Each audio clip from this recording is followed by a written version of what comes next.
Celefais, 1920, por H.P. Lovecraft.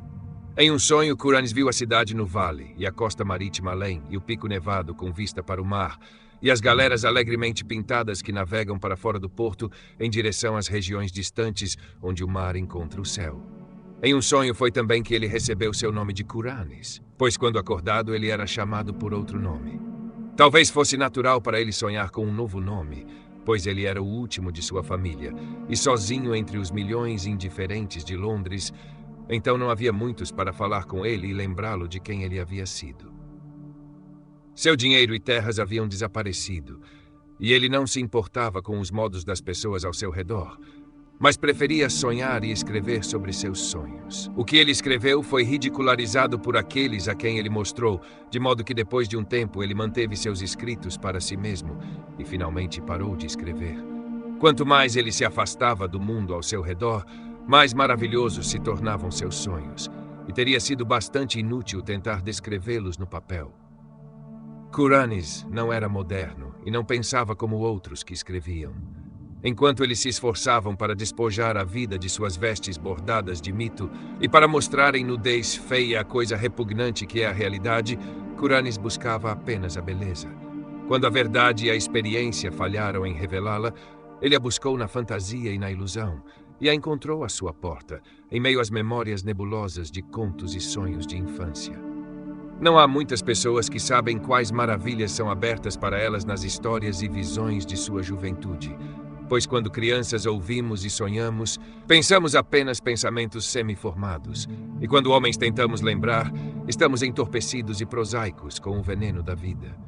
Mas alguns de nós acordamos à noite com fantasmas estranhos de colinas e jardins encantados, de fontes que cantam ao sol, de penhascos dourados sobre mares murmurantes, de planícies que se estendem até cidades adormecidas de bronze e pedra, e de companhias sombrias de heróis que cavalgam cavalos brancos ajaezados ao longo das bordas de florestas densas.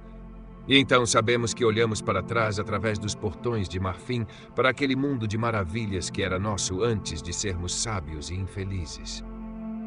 Kuranes encontrou muito repentinamente seu velho mundo da infância. Ele estava sonhando com a casa onde nasceu, a grande casa de pedra coberta de era, onde 13 gerações de seus ancestrais haviam vivido e onde ele esperava morrer. Era luar, e ele havia saído furtivamente para a noite perfumada de verão, através dos jardins, pelas varandas, passando pelos grandes carvalhos do parque e ao longo da longa estrada branca para a aldeia. A aldeia parecia muito velha, comida na borda como a lua que havia começado a minguar, e Kuranes se perguntou se os telhados pontiagudos das pequenas casas escondiam sono ou morte. Nas ruas, havia lanças de grama longa, e os vidros das janelas de ambos os lados estavam quebrados ou olhando nebulosamente. Kuranes não havia demorado, mas havia caminhado como se convocado para algum objetivo. Ele não ousava desobedecer à convocação com medo de que pudesse provar ser uma ilusão como os impulsos e aspirações da vida desperta, que não levam a nenhum objetivo. Então ele foi atraído para uma viela que saía da rua da aldeia em direção aos penhascos do canal e chegou ao fim das coisas, ao precipício e ao abismo, onde toda a aldeia e todo o mundo caíram abruptamente no vazio sem eco do infinito, e onde até o céu à frente estava vazio e não iluminado pela lua desmoronando e pelas estrelas perscrutadoras.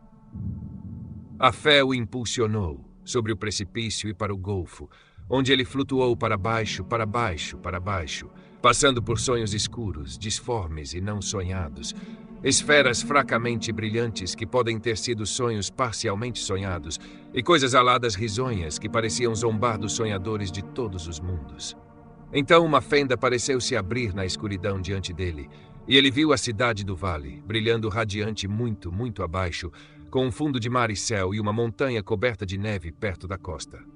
Kuranes havia acordado no exato momento em que avistou a cidade, mas ele sabia pelo breve vislumbre que era nada menos que Celefais, no vale de Oth-Nargai, além das colinas Tanarianas, onde seu espírito havia habitado toda a eternidade de uma hora em uma tarde de verão muito tempo atrás, quando ele havia escapado de sua babá e deixado a brisa quente do mar embalá-lo para dormir, enquanto observava as nuvens do penhasco perto da aldeia. Ele havia protestado, então. Quando o encontraram, o acordaram e o levaram para casa. pois assim que foi despertado, ele estava prestes a navegar em uma galera dourada para aquelas regiões atraentes onde o mar encontra o céu. E agora ele estava igualmente ressentido por acordar, pois havia encontrado sua cidade fabulosa após 40 anos cansativos. Mas 3 noites depois, Kuranes voltou a Celephis. Como antes, ele sonhou primeiro com a aldeia que estava adormecida ou morta, e com o abismo para onde se deve flutuar silenciosamente. Então a fenda apareceu novamente, e ele avistou os minaretes brilhantes da cidade, e viu as galeras graciosas ancoradas no Porto Azul, e observou as árvores ginkgo do Monte Aram balançando na brisa do mar. Mas desta vez ele não foi arrebatado, e como um ser alado, assentou-se gradualmente sobre uma encosta gramada, até que finalmente seus pés repousaram suavemente na relva. Ele havia realmente voltado ao vale de Oth-Nargai e à esplêndida cidade de Celephais. Descendo a colina em meio a gramas perfumadas e flores brilhantes, Kuranes caminhou sobre o borbulhante Naraxa na pequena ponte de madeira onde ele havia esculpido seu nome há tantos anos, e através do bosque sussurrante até a grande ponte de pedra junto ao portão da cidade. Tudo era como antigamente. Nem as paredes de mármore estavam descoloridas, nem as estátuas de bronze polido sobre elas manchadas. E Kuranes viu que não precisava tremer com medo de que as coisas que ele conhecia tivessem desaparecido, pois até as sentinelas nas muralhas eram os mesmos e ainda tão jovens quanto ele os lembrava. Ao entrar na cidade, passando pelos portões de bronze e sobre os pavimentos de ônix, os mercadores e condutores de camelos o saudaram como se ele nunca tivesse partido. E o mesmo aconteceu no templo de turquesa de Nat-Horthath, onde os sacerdotes com grinaldas de orquídeas lhe disseram que não há tempo em Oth-Nargai, mas apenas juventude perpétua. Então, Kuranes caminhou pela Rua dos Pilares até o muro voltado para o mar, onde se reuniam os comerciantes e marinheiros, e homens estranhos das regiões onde o mar encontra o céu. Lá, ele ficou muito tempo, olhando para o porto brilhante onde as ondulações cintilavam sob um sol desconhecido e onde navegavam levemente as galeras de lugares distantes sobre a água. E ele também contemplou o Monte Aram, erguendo-se majestosamente da costa, suas encostas inferiores verdes com árvores balançando e seu cume branco tocando o céu.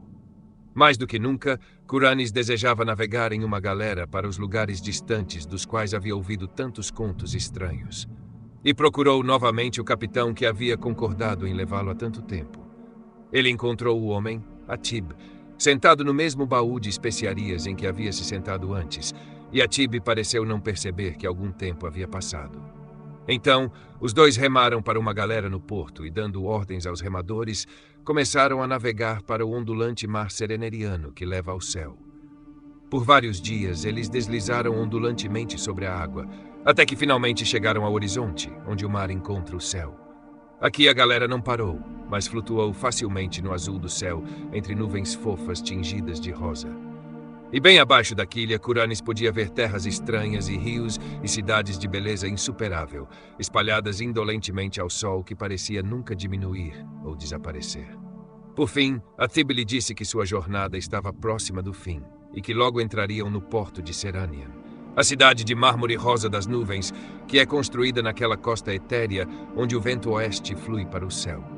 Mas quando a mais alta das torres esculpidas da cidade apareceu à vista, houve um som em algum lugar no espaço, e Kuranes acordou em seu sótão em Londres. Por muitos meses depois disso, Kuranes procurou em vão a maravilhosa cidade de Celephais e suas galeras que navegam pelo céu. E embora seus sonhos o levassem a muitos lugares magníficos e desconhecidos, ninguém que ele encontrou pôde lhe dizer como encontrar Oth-Nargai, além das colinas tanarianas. Uma noite ele voou sobre montanhas escuras, onde havia fogueiras solitárias e fracas a grandes distâncias, e estranhos rebanhos peludos com sinos tilintando nos líderes.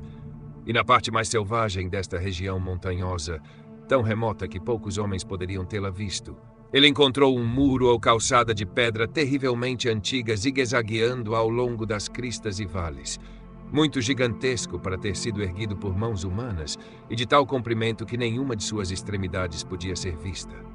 Além daquele muro, ao amanhecer cinzento, ele chegou a uma terra de jardins pitorescos e cerejeiras, e quando o sol nasceu, ele contemplou tanta beleza de flores vermelhas e brancas, folhagens e gramados verdes, caminhos brancos, riachos de diamante, pequenos lagos azuis, pontes esculpidas e pagodes de telhados vermelhos, que ele por um momento esqueceu Celefais em puro deleite.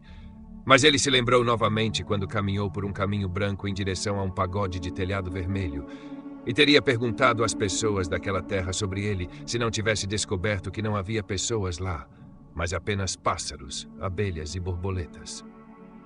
Em outra noite, Kuranes subiu uma escadaria espiral de pedra úmida sem fim e chegou a uma janela de torre com vista para uma vasta planície e rio iluminados pela lua cheia. E na cidade silenciosa que se estendia da margem do rio, ele pensou ter contemplado alguma característica ou arranjo que já conhecia. Ele teria descido e perguntado o caminho para Oth-Nargai se uma aurora temível não tivesse explodido de algum lugar remoto além do horizonte, mostrando a ruína e a antiguidade da cidade e a estagnação do rio cheio de juncos. E a morte que repousava sobre aquela terra, como havia repousado desde que o rei Kinaratholis voltou de suas conquistas para encontrar a vingança dos deuses. Então, Kuranes procurou infrutiferamente pela maravilhosa cidade de Celefais e suas galeras que navegam para Serânia no céu. Enquanto isso, vendo muitas maravilhas, e uma vez escapando por pouco do sumo sacerdote indescritível, que usa uma máscara de seda amarela sobre o rosto e habita sozinho em um mosteiro de pedra pré-histórico no frio planalto desértico de Leng. Com o tempo, ele ficou tão impaciente com os intervalos sômbrios do dia que começou a comprar drogas para aumentar seus períodos de sono. O Hakshish ajudou muito, e uma vez o envio a uma parte do espaço onde a forma não existe, mas onde gases brilhantes estudam os segredos da existência. E um gás de cor violeta lhe disse que esta parte do espaço estava fora do que ele chamava de infinito. O gás nunca tinha ouvido falar de planetas e organismos antes, mas identificou Kuranes apenas como alguém do infinito, onde matéria, energia e gravitação existem. Kuranes estava agora muito ansioso para retornar a Celefais com seus minaretes e aumentou suas doses de drogas, mas eventualmente ele não tinha mais dinheiro e não podia comprar drogas. Então, um dia de verão, ele foi expulso de seu sótão e vagou sem rumo pelas ruas, derivando sobre uma ponte para um lugar onde as casas se tornavam cada vez mais escassas. E foi lá que a realização veio, e ele encontrou o cortejo de cavaleiros vindos de Celefais para levá-lo para lá para sempre. Eles eram cavaleiros bonitos, montados em cavalos ruões e vestidos com armaduras brilhantes com tabardos de tecido de ouro, curiosamente adornados. Tão numerosos eram eles, que Kuranes quase os confundiu com um exército, mas seu líder lhe disse que haviam sido enviados em sua honra, pois foi ele quem criou Oth-Nargai em seus sonhos, razão pela qual ele agora seria nomeado seu deus principal para sempre. Então eles deram a Kuranes um cavalo e o colocaram na liderança da cavalgada, e todos cavalgaram majestosamente pelas colinas de Surrey em direção à região onde Kuranes e seus ancestrais nasceram. Era muito estranho, mas à medida que os cavaleiros avançavam, pareciam galopar de volta através do tempo, pois sempre que passavam por uma aldeia ao crepúsculo, viam apenas as casas e aldeias que Chaucer ou homens antes dele poderiam ter visto, e às vezes viam cavaleiros a cavalo com pequenas companhias de criados. Quando escureceu, viajaram mais rapidamente, até que logo estavam voando estranhamente como se estivessem no ar. No amanhecer fraco, encontraram a aldeia que Kuranes havia visto viva em sua infância, e adormecida ou morta em seus sonhos. Estava viva agora, e os aldeões madrugadores faziam reverências enquanto os cavaleiros tilintavam pela rua e viravam para a viela que termina no abismo do sonho. Kuranes havia entrado anteriormente naquele abismo apenas à noite, e se perguntou como seria durante o dia.